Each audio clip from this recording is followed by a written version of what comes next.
नमस्ते विद्यार्थी मित्रांनो, लक्षणे सजीवांची हा धडा आपण शिकत आहोत आणि याच्यामध्ये आपण शिकतोय अशी काही सजीवांची वैशिष्ट्ये की जे सजीवांना निर्जीव वस्तूंच्या पासून वेगळे वैशिष्ट्यपूर्ण असे बनवतात.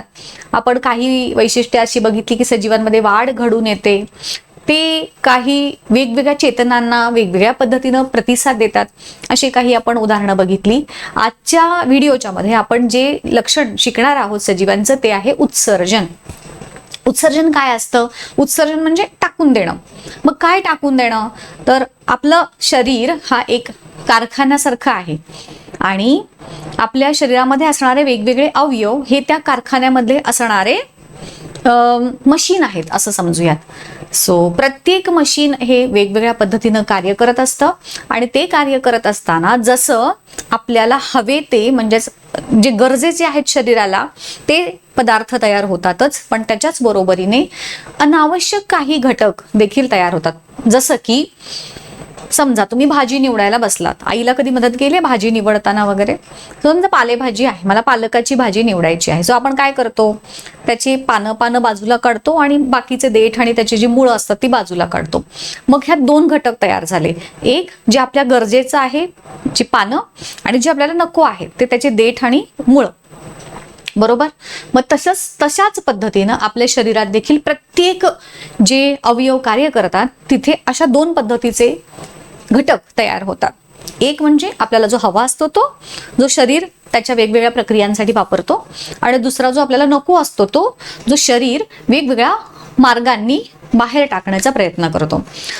ही जी उत्सर्जनाची प्रक्रिया आहे ती अगेन वनस्पती आणि प्राणी यांच्यामध्ये दोन वेगवेगळ्या पद्धतीनं घडून येते. आपण प्राणी आणि वनस्पती दोन्हीमध्ये कशा पद्धतीने हे उत्सर्जन होतं ते शिकणार आहोत. सो उत्सर्जन कशाला म्हणायचं की आपल्या शरीरामध्ये जी वेगवेगळी टाकाऊ पदार्थ जे आपल्या शरीराला नको आहेत ते तयार होतात. ते टाकाऊ पदार्थ शरीरातून बाहेर काढण्याची प्रक्रिया म्हणजे उत्सर्जन. आता आपण जे पहिल्यांदा बघूयात प्राण्यांच्या मध्ये, म्हणजेच आपल्यामध्ये कशा पद्धतीनं उत्सर्जन होतं. आपल्या शरीरामध्ये वैशिष्ट्यपूर्ण अशी उत्सर्जन संस्था आहे. आपण पुढे गेल्यानंतर डिटेल त्याच्याबद्दल शिकणार आहोत. आता तुमची फक्त त्याच्याशी तोंड ओळख करून देते. आपली जी उत्सर्जन संस्था आहे त्याच्यामध्ये आपले किडनी असतात. मुख्य ऑर्गन जो आहे आपला उत्सर्जनाचा तो आहे किडनी.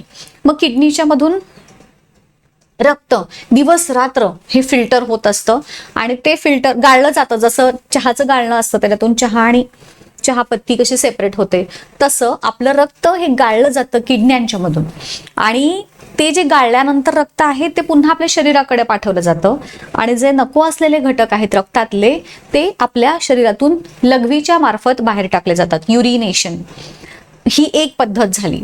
दुसरं म्हणजे आपल्याला घाम येतो.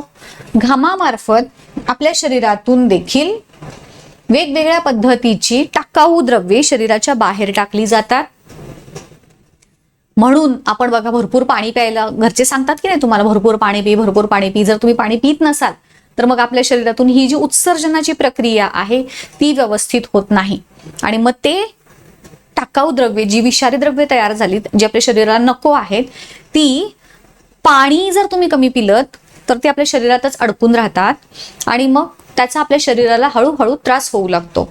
म्हणून भरपूर पाणी प्यायचं की जेणेकरून ही सगळी विषारी द्रव्ये आपल्या शरीरातून युरिनच्या मार्फत, लघवीच्या मार्फत बाहेर टाकली जातील, घामामार्फत बाहेर टाकली जातील. म्हणून भरपूर खेळायचं असतं. भरपूर ऍक्टिव्हिटी झाली की घाम येतो. तुम्ही एकाच जागी बसून राहिला तर घाम येणार आहे का? नाही. मग घामावाटे देखील आपले शरीर हे काही टाकाऊ द्रव्ये टाकत असतं. सो युरिनच्या मार्फत, घामामार्फत आणि तिसरं जे आहे आपली स्किन झाली. जी रेस्पिरेशन, आपली जी श्वसनाची प्रक्रिया आहे त्या श्वसनाच्या प्रक्रियेमधून सुद्धा आपण जो CO2 बाहेर आपण जी हवा आत घेतो त्याच्यामध्ये भरपूर ऑक्सिजन असतो, म्हणजे ऑक्सिजन युक्त हवा आत घेतो आणि कार्बन डायऑक्साईड युक्त हवा आपण बाहेर सोडतो. सो त्याच्याही वाटे तो जो CO2 आहे आपल्या शरीराला काही कामाचा नाहीये. मग ती प्रक्रिया देखील एक प्रकारे आपल्या शरीरातून होणारी उत्सर्जनाची प्रक्रिया आहे. आपल्या शरीरामधून श्वासावाटे, घामावाटे आणि लघवीच्या वाटे तीन मार्गांनी मुख्यतः शरीरातून विषारी द्रव्ये ही टाकली जातात. ठीक आहे.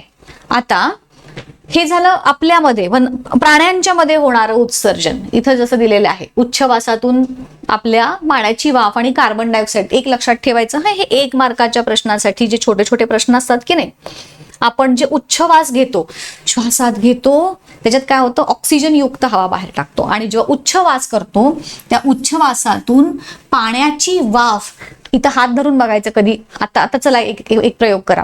असं हात धरा. इथे जेव्हा तुम्ही उच्छवास करता तेव्हा इथं थोडंसं गरम लागतं की नाही, तो भाग म्हणजे ते गरम कशामुळे लागतं, तर आपल्या नाकाद्वारे CO2 तर बाहेर पडतोच, परंतु त्याच्याच बरोबरीनं काही प्रमाणामध्ये पाण्याची वाफ देखील बाहेर पडते.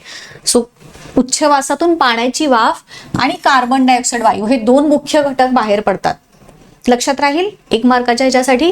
त्यानंतर ही उत्सर्जनाची व्याख्या पण आहे बघा, इथं दिलेली आहे की सजीवांच्या शरीरात अनेक क्रिया घडत असतात. हे नको घेऊयात, आपण इथून घेऊयात. शरीराला नको असणारे काही पदार्थ या क्रियांमुळे तयार होतात, आणि जे नको असणारे पदार्थ, किंवा चालेल हे पण घेतलं तरी चालेल इथून, म्हणजे हे वाक्य तुमचं पूर्ण होईल. काही पदार्थ आपल्या शरीरामध्ये तयार होतात आणि हे पदार्थ शरीराबाहेर टाकण्याला उत्सर्जन असं म्हणतात. ही उत्सर्जनाची व्याख्या झाली. पहिल्या प्रकारचं उत्सर्जन हे आपल्या नाकावाटे होतं. सो श्वास आणि उच्छवास. उच्छवास म्हणजे बाहेर टाकली हवा, ज्याच्यामध्ये काय 2 कोणते घटक असतात, एक असते पाण्याची वाफ आणि दुसरं असतो कार्बन डायऑक्साईड वायू. त्यानंतर ही दुसरी प्रक्रिया झाली की जे घामावाटे आपल्या शरीरातून विषारी द्रव्ये टाकली जातात. आणि तिसरी प्रक्रिया आहे मूत्राद्वारे, लघवी वाटे आपल्या शरीरातून हे विषारी द्रव्ये टाकली जातात. सो 3 मार्ग कोणते कोणते उत्सर्जनाचे, हे इथं लिहूयात आपण. उत्सर्जनाचे 3 मार्ग लिहून घ्या माझ्या बरोबरीनं. हे वेगळा रंग घेऊयात का, आता दिसेल बघा. उत्सर्जन हे आपल्या शरीरातून 3 मार्गाने होते. एक म्हणजे घामावाटे, दुसरं थोडंसं त्याला सिमेट्रिकल लिहिते रे, असं लिहूयात. दुसरं लघवी वाटे, आणि तिसरं जे उत्सर्जन होतं ते म्हणजे उच्छवासाद्वारे.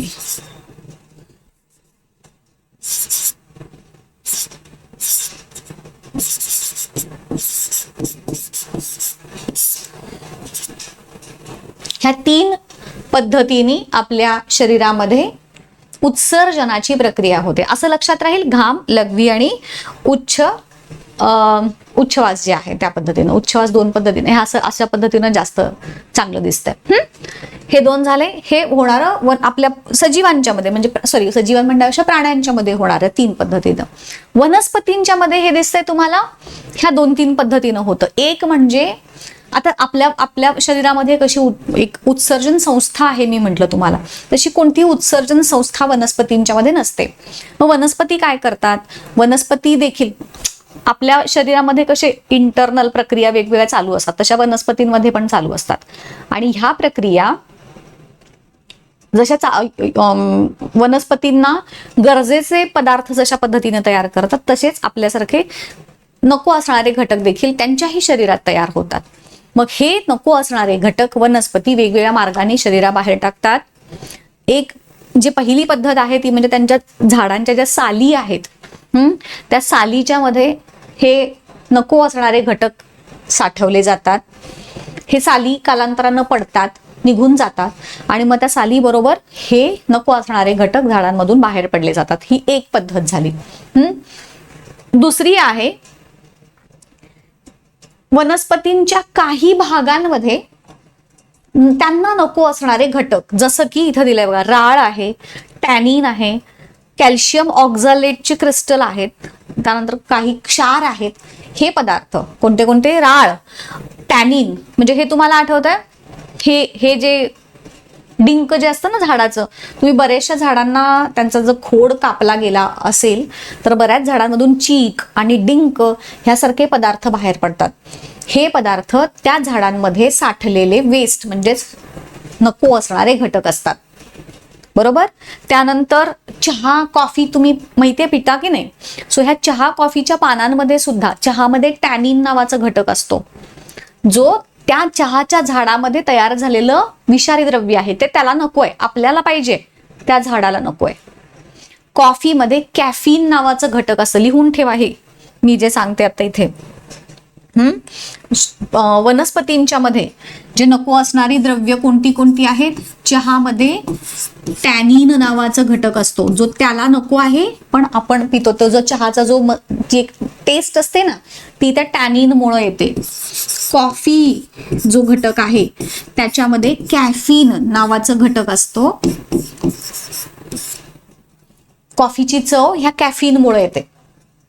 मग हे पदार्थ सुद्धा त्या झाडामध्ये तयार होणारे विषारी, त्याच्यासाठी नको असणारे घटक आहेत, आपण ते वापरू शकतो.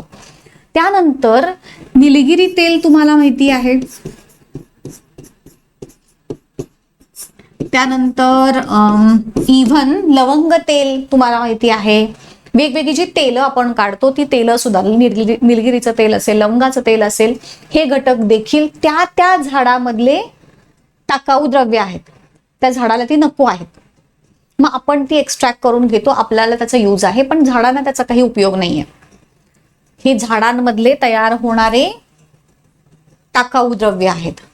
तुम्ही अळूची वडी खाल्ली आहे का रे कधी. अळूची वडी कधी कधी अळूची वडी आईनं केली, आणि कधी कधी असं होतं का रे की घशात वडी खाल्ल्यानंतर खवखवायला लागतं. किती जणांना झालंय असं. अळूची वडी खाल्ल्यानंतर जे खवखवतं ते का होतं माहितीये. त्या अळूच्या जी पानं आहेत त्या पानामध्ये अशा प्रकारचे कॅल्शियम ऑक्झॅलेटचे स्फटिक असतात, क्रिस्टल असतात, आणि ते स्फटिक असे टोकदार असतात, एकदम बारीक, आपल्याला दिसत नाहीत डोळ्याने ते. त्या स्फटिकांच्या मुळं अळू जो आहे तो असा खाजरा अळू, कधी कधी सगळ्या ह्याच्यामध्ये ते काहीमध्ये जे कमी प्रमाण असतं त्याचं एवढं नाही त्याचा त्रास होत, पण काहीमध्ये जर जास्त प्रमाणात असेल तर त्या अळूच्यामुळे त्रास होऊ शकतो. सो ते झाले त्या अळूच्या झाडामध्ये असणारे टाकाऊ द्रव्ये. डिंक जे आपण बनवतो ना, काही खातो बघा आपण, डिंकाचे लाडू बनवते आई, तर तो डिंक हा सुद्धा त्या झाडामध्ये तयार होणारं विषारी द्रव्य किंवा टाकाऊ द्रव्य म्हणू आपण, विषारी म्हणण्यापेक्षा त्या झाडाला नको असणारं हे टाकाऊ द्रव्य आहे. मग वनस्पती कुठं कुठं ते त्यांच्यामधलं टाकाऊ द्रव्य हे करतात. एक तर सालीमध्ये, खोडामध्ये, पानामध्ये, मुळांच्या मध्ये, ह्या पद्धतीनं वनस्पती त्यांचे टाकाऊ द्रव्य जमा करतात. आणि मग जेव्हा त्यांच्यामध्ये पानगळ होते त्यांच्यातले टाकाऊ द्रव्य पडून जातात. खोडामधून जे साल सेपरेट होते, विलग होते, त्या साली बरोबर निघून जातात. अशा पद्धतीनं वनस्पतींच्या मध्ये मुळांच्या द्वारे देखील वनस्पती काही प्रमाणामध्ये उत्सर्जन करतात. जेव्हा ते पाणी घेतात की नाही तेव्हा मुळांच्या द्वारे देखील वनस्पतींमध्ये उत्सर्जनाची प्रक्रिया होते. मग जसं आपण प्राण्यांच्या मध्ये लिहिलं तसं वनस्पतींच्या मध्ये कसं लिहिता येईल. वनस्पती कुठे कुठल्या पद्धतीने करतात लिहून घ्या. एक म्हणजे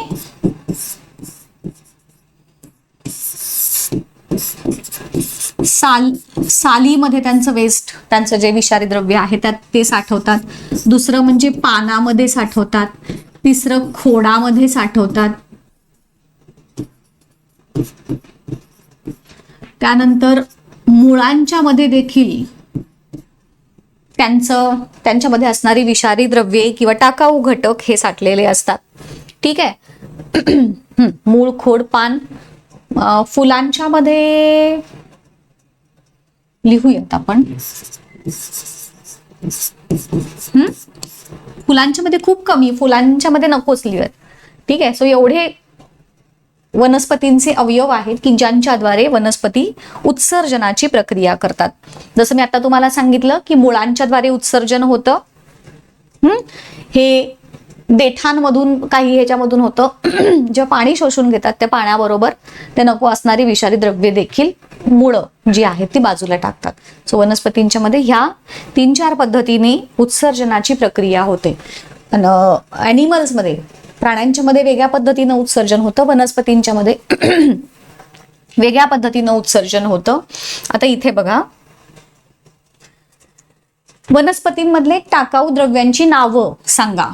क्षार, टॅनिन, राळ, डिंक, कॅल्शियम ऑक्झॅलेट. हे वनस्पतींमध्ये तयार होणाऱ्या टाकाऊ द्रव्यांची नावं आहेत.